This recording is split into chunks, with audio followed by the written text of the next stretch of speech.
আজকে বানিয়েছি এই গরমে ঠান্ডা ঠান্ডা ম্যাঙ্গো ফিরনি। নমস্কার আমার প্রিয় বন্ধুরা, আশা করি আপনারা সকলে ভালো আছেন আর সুস্থ আছেন। বাসন্তী রান্নাঘরে আপনাদের সবাইকে সুস্বাগত।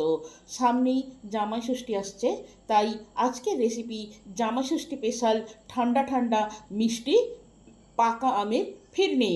এই ভিডিওটি সম্পূর্ণ দেখলে আপনারাও অতি সহজে এই রেসিপিটা বানাতে পারবেন আর বাচ্চা থেকে বয়স্ক মানুষ সকলকে শরীর ও মন ঠান্ডা করতে পারবেন।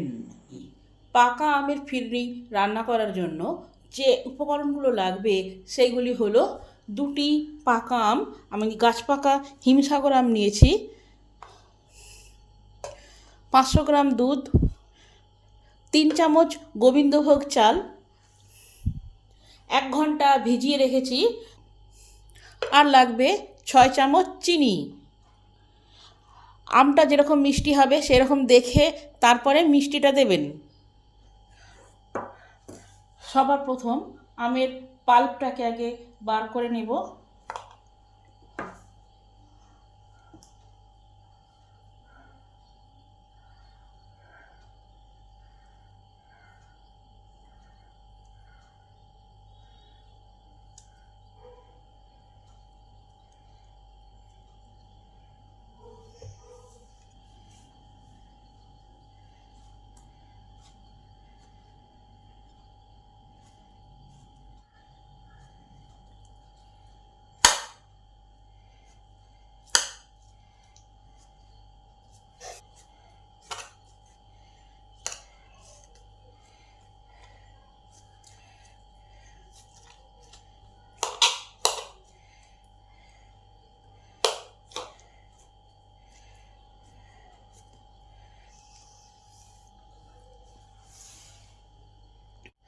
এবার আমের পাল্পটাকে একটা মিক্সিতে নিয়ে নিলাম, এটাকে ব্লেন্ড করে নেব।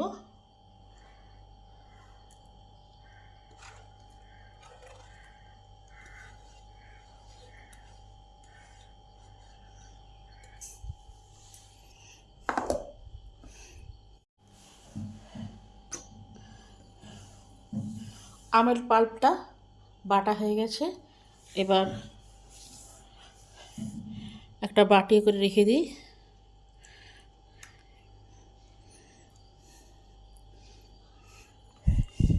এবার একটা মিক্সি ব্লেন্ড নিয়েছি, এই ব্লেন্ডারের মধ্যে গোবিন্দভোগ চালটা দিয়ে দিলাম। এটাকে একটু দানা দানাভাবে ব্লেন্ড করে নেব, বেশি মিহি করব না।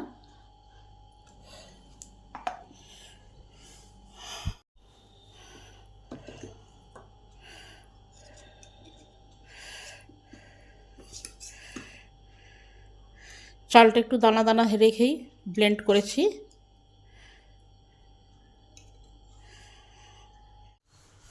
সবার প্রথম 500 গ্রাম দুধ কড়াই দিয়ে দিলাম।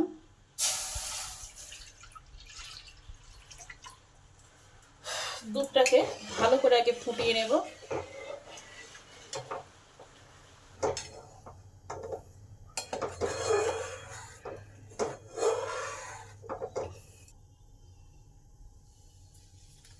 পাঁচ থেকে 6 মিনিট পর দুধটা যখন ভালোভাবে ফুটে উঠেছে, ঠিক সেই সময় গোবিন্দভোগ চাল বাটা আছে, সেই চাল বাটাটা দিয়ে দিলাম। আর এই সময় কন্টিনিউ নাড়তে হবে, না হলে চালটা তলায় ধরে যেতে পারে বা গুডলি পাকিয়ে যেতে পারে। যাতে গুডলি না হয় সেই দিকে লক্ষ্য রাখতে হবে।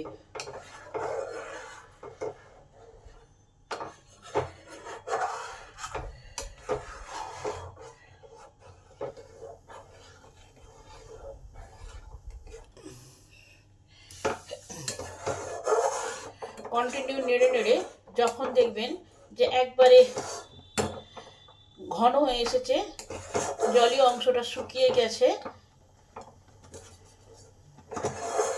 আর চালটা ভালোভাবে সেদ্ধ হয়েছে,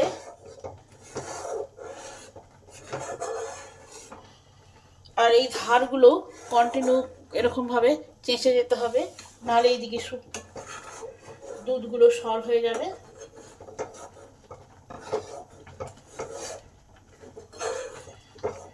আমার নেড়ে নেড়ে ঘন হয়ে এসেছে। যখন এই রকম ফুট ধরবে, এইভাবে যখন ফুটতে শুরু করবে, তখন এর মধ্যে চিনি যোগ করতে হবে। চিনিটা আমি দিয়ে দিলাম। এবার এটা চিনিটা গলে আবার এটা পাতলা হয়ে যাবে, আবার সেটাকে মেরে মেরে এইভাবে গাঢ় করে নিলেই ফিরনি কমপ্লিট হয়ে যাবে।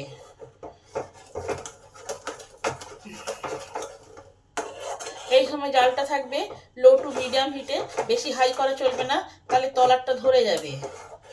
আর এই সময় নাড়া একদমই বন্ধ করা চলবে না।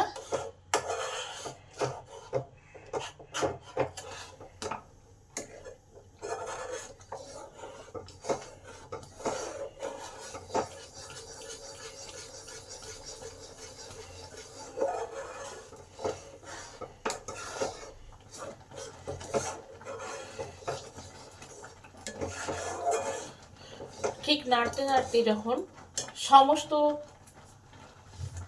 মিশ্রণটা একসঙ্গে যখন এভাবে ফুটতে শুরু করবে, তখনই বুঝে নিতে হবে যে জলীয় অংশটা হয়ে গেছে, শুকিয়ে গেছে। এবার ফিরনিটা আমার হয়ে এসেছে, কেন এটা ঠান্ডা হলে আরো গাঢ় হয়ে যাবে। তাই গ্যাসটা বন্ধ করে দিই। এটাকে তবু এরকম নেড়ে যেতে হবে, নাড়া বন্ধ করা চলবে না।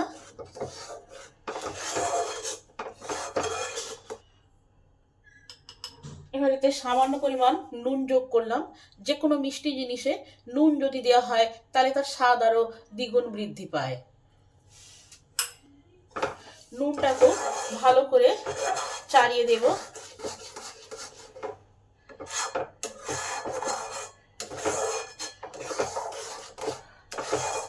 গ্যাসটা এখন অফ আছে।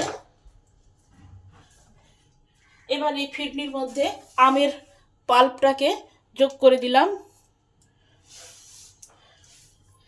এবার এই আমের পাল্পটাকে ভালো করে এর সঙ্গে মিলিয়ে দেব। আপনারা পারলে ফুড কালার দিতে পারেন, কিন্তু আমি কোনো ফুড কালার ব্যবহার করব না।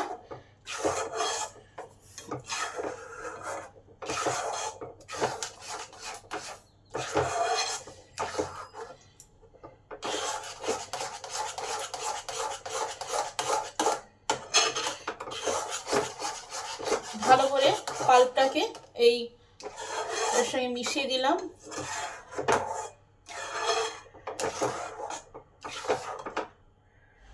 গরম অবস্থাতে ফিরনিটা বাটিয়ে ঢেলে নিতে হবে। ফিরনি সাধারণত মাটির খুঁড়িতে সার্ভ করা হয়, কিন্তু আমার হাতের কাছে নেই, তাই আমি রেগুলার ইউজ করা বাটিতেই ফিরনিটা সার্ভ করছি। এবার এই ফিরনিটাকে ঠান্ডা করে ফ্রিজে কম করে 2 ঘন্টা রেখে দেবেন, তারপরে গরমকালে পরিবেশন করবেন। আর শীতকাল হলে গরম গরমই এই ফিরনি পরিবেশন করবেন, খেতে ভারী মজা। ভিডিওটি সম্পূর্ণরূপে দেখার জন্য অসংখ্য ধন্যবাদ। দেখা হচ্ছে অন্য কোনো নতুন ভিডিওতে। আপনারা সুস্থ থাকবেন, ভালো থাকবেন।